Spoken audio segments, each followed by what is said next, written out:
Bonjour, moi c'est Audrey, conseillère emploi-orientation chez Equiresources. Pour cette 3e saison du podcast Le Cheval des métiers, je vous invite à me suivre et à partir à la rencontre des professionnels de la région Normandie, une terre où passion du cheval et culture de l'excellence convergent depuis des décennies. Notre mission chez Equiresources, c'est de mettre en relation candidats et employeurs grâce à la diffusion de plus de 3500 offres d'emploi, d'apprentissage et de stage chaque année sur notre site. Mais pas seulement.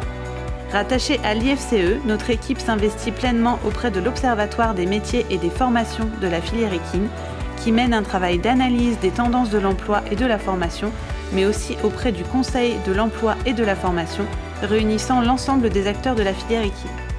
Enfin, nous avons aussi pour ambition d'accompagner et de conseiller ceux et celles qui souhaiteraient à leur tour rejoindre notre filière.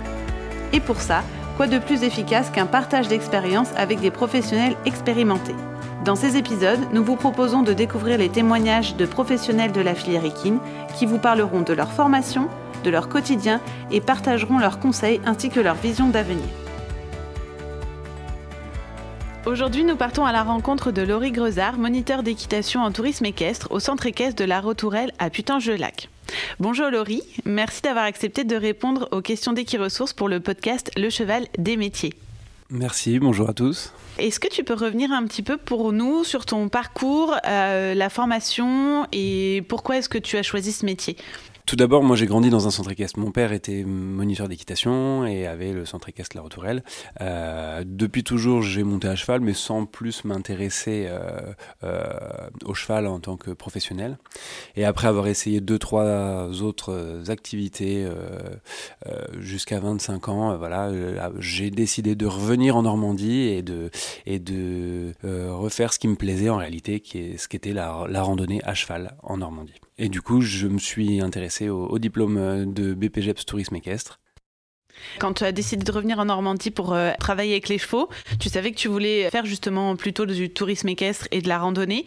Et du coup, quelle formation est-ce que tu as suivie de façon à pouvoir exercer ce métier ? Alors l'idée, c'était de faire pour moi principalement de la randonnée. À l'époque, il y a 13 ans, on proposait soit l'ATE, accompagnateur de tourisme équestre, soit le BPGEPS. Le BPGEPS ouvrait un petit peu plus de portes en termes de formation de cavalier, le passage des galops, tout ça.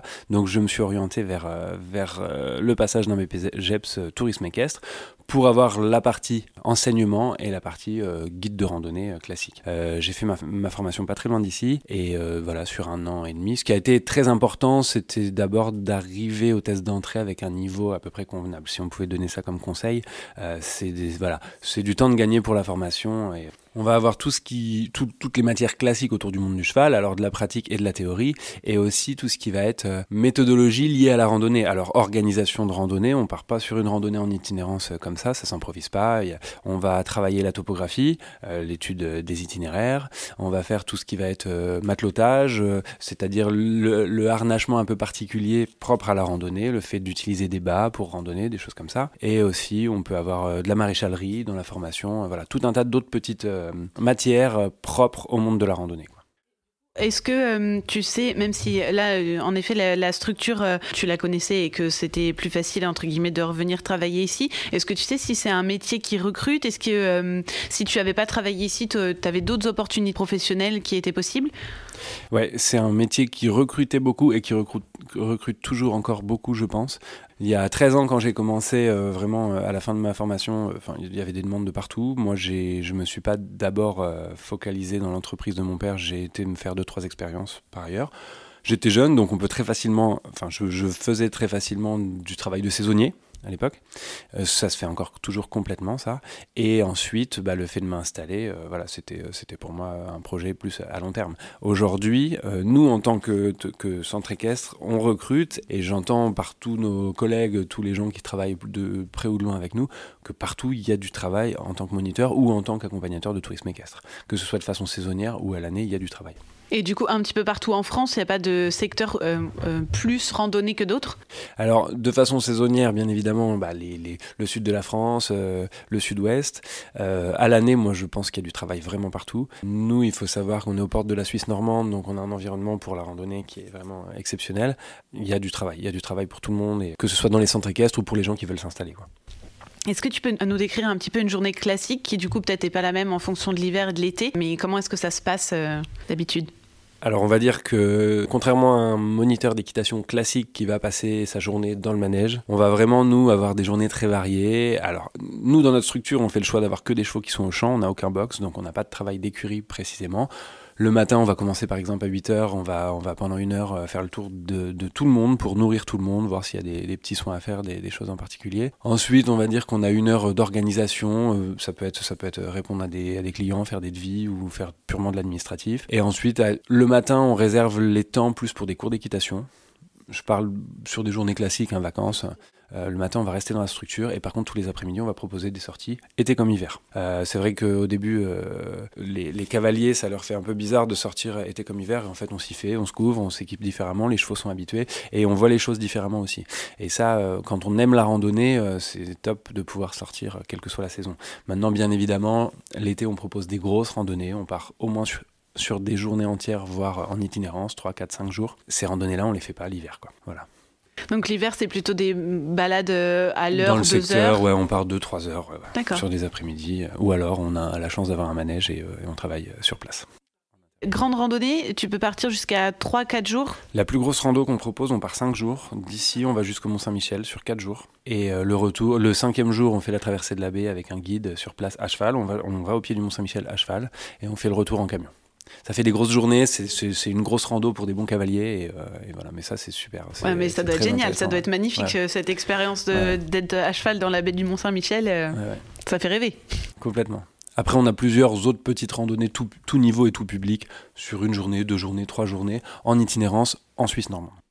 À partir de quel niveau est-ce qu'on peut faire ce type de randonnée, on va dire sur 1 journée ? Sur 1 journée, à partir du moment où un enfant est capable de tenir sans les parents sur la journée et d'être un petit peu endurant, on va dire physiquement, c'est pas forcément un niveau d'équitation. Nous, on propose des balades à poney sur la journée. Quand il fait beau l'été, on part déjà toute la journée en pique-nique, en forêt, au bord de la rivière et tout ça avec les poneys.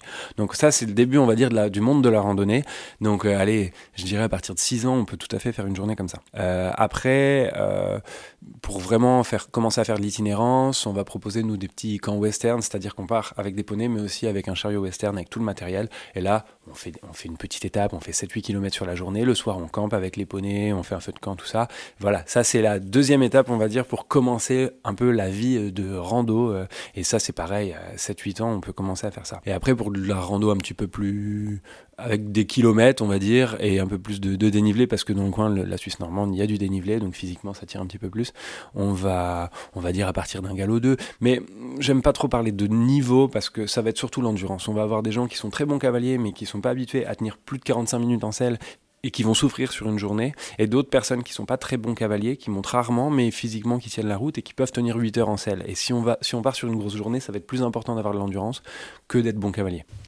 Comment est-ce que tu as pu sélectionner tes chevaux pour pouvoir proposer des randonnées comme ça avec des petits au final, puisque 6 ans c'est pas bien vieux pour aller faire de la randonnée, et moi j'aurais jamais pensé qu'on pouvait aussi petit entre guillemets. Du coup j'imagine que tu as sélectionné tes chevaux et tes poneys pour pouvoir faire ça. Alors, comme je disais tout à l'heure, c'était mon père à la base qui avait ces principes-là et moi je les ai. On part du principe que les chevaux sont pas faits pour être en écurie. Ils vivent en troupeau. On a 4 troupeaux d'une quinzaine de poneys ou de chevaux sur la Rotourelle. Donc on a des poneys ou des chevaux qui avant tout sont rustiques. Voilà, quelle que soit la saison, ils tiennent la route. Du coup, ensuite, ça va être le fait de multiplier les sorties, mais bien, enfin comme pour tout le monde. Hein. Et de les rendre un petit peu habitués à tout ce qui peut se passer sur la route, quelles que soient les sorties. Qui fait que ça fonctionne en fait. C'est au fur et à mesure des années, on part pas bien évidemment avec un poney qui a 3 ans ou 5 ans tout seul sur la route en liberté. Après on a une petite astuce, c'est qu'on part avec des petites charrettes. Et les poneys les plus limites, on arrive à les accrocher derrière la charrette, ou les enfants les plus limites, on les accroche. Donc voilà. Et ça fonctionne très bien sur des après-midi ou sur des journées sans problème. Est-ce que tu peux un petit peu nous dire quels sont pour toi les avantages et les inconvénients de ce métier ? Qu'est-ce que tu aimes vraiment à la randonnée, mais du coup, pourquoi la randonnée ? On va dire que moi à la base ce que j'aime c'est la Suisse normande. J'ai eu la chance de pendant quelques années, entre 18 et 25 ans, de pas mal vadrouiller, de voyager dans d'autres mondes que le monde de l'équitation. Et le côté rando en Suisse normande m'a toujours plu. Moi, j'ai grandi en Suisse normande à aller explorer tout un tas d'itinéraires un petit peu partout avec mon père. Et voilà, c'est la randonnée qui m'a fait revenir vers ce métier. Ce qui est génial dans ce métier, c'est la diversité. C'est-à-dire que, comme je disais tout à l'heure, un moniteur classique va passer malheureusement son temps dans le manège.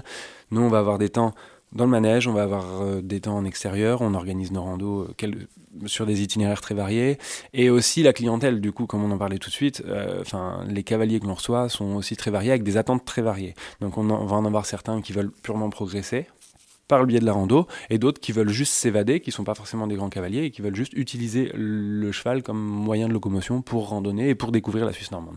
Et c'est ça qui vraiment donne du plaisir.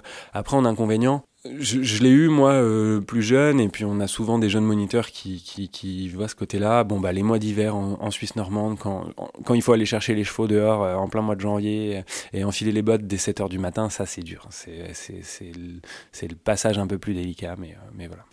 Après, c'est les chevaux partout en France. L'hiver, on sait que c'est pas les mois les plus faciles, mais j'imagine que c'est différent aussi. C'est d'autres paysages quand tu vas randonner à cheval.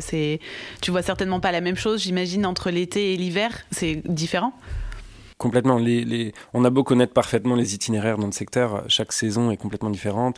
C'est très classique de dire ça, mais on redécouvre à chaque saison, chaque mois, un petit peu des nouveaux éléments, des itinéraires, des nouvelles vues, il y a tout un tas de choses. Et toujours avec quand même le cheval qui est pas un outil, mais qui est un collègue de travail. Quand on part randonner, on passe des heures et des heures avec nos chevaux, et c'est un plaisir. Et on voit aussi dans leur façon de randonner le plaisir qu'ils y prennent. On n'a pas des chevaux de compétition, nous on ne propose pas du tout de compétition, c'est simplement d'aller se balader avec nos chevaux et d'essayer de faire découvrir la balade au plus grand nombre. Voilà. Est-ce que tu aurais une petite anecdote à nous raconter, quelque chose dont tu vas te souvenir quand tu seras plus âgé et de toutes ces années de randonnée ?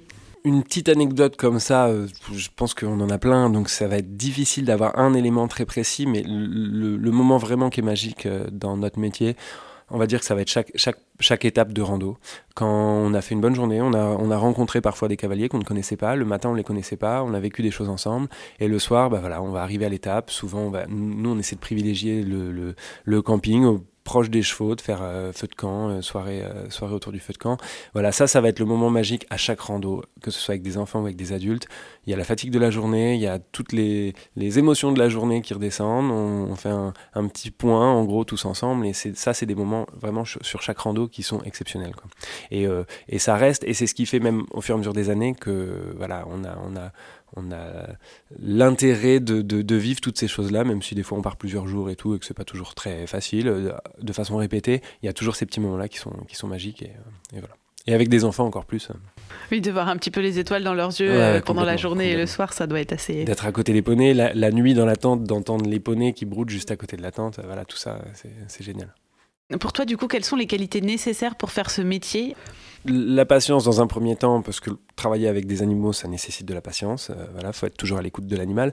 Et aussi, pour vivre, on a besoin de clients, on a besoin de cavaliers. Donc il faut apprécier, rencontrer des gens, découvrir des gens, et puis être ouvert et s'adapter aussi. Il faut vraiment s'adapter. Alors on parlait des saisons, mais aussi en fonction de ce que demandent les cavaliers, et de leur âge, de leur niveau. La patience et l'adaptabilité, je pense que c'est le plus important. Et il faut avoir la passion de la rando. Oui, surtout, surtout ça. Comment est-ce que tu envisages ton métier, du coup, de moniteur en tourisme équestre dans 5 ou 10 ans ? Est-ce que pour toi, c'est quelque chose qui va évoluer un petit peu ? Est-ce qu'il y a des changements à venir ? Comment est-ce que tu vois les choses ? Alors, je le vois bien, le métier, parce qu'il y a un engouement quand même autour du retour à la nature d'un certain public qui, il y a quelques années, peut-être n'était pas du tout intéressé par ce genre de vacances ou de séjours. Le fait d'aller s'aérer. Et là, bien évidemment, d'utiliser l'animal pour s'aérer, c'est génial. Maintenant, je pense qu'on va aller aussi de plus en plus vers toujours plus de confort pour l'animal. Et peut-être, Je sais pas, hein, je sais pas ce que je souhaite directement, mais peut-être qu'un jour on les utilisera moins comme moyen de locomotion, mais on partira à pied randonner avec nos animaux et avec nos chevaux, peut-être. Voilà. Mais en tout cas, on va, je pense, de plus en plus laisser le côté équitation classique comme on le voyait il y a encore quelques années, comme on le voit encore, pour aller vraiment vers du plaisir homme-animal ensemble, quoi.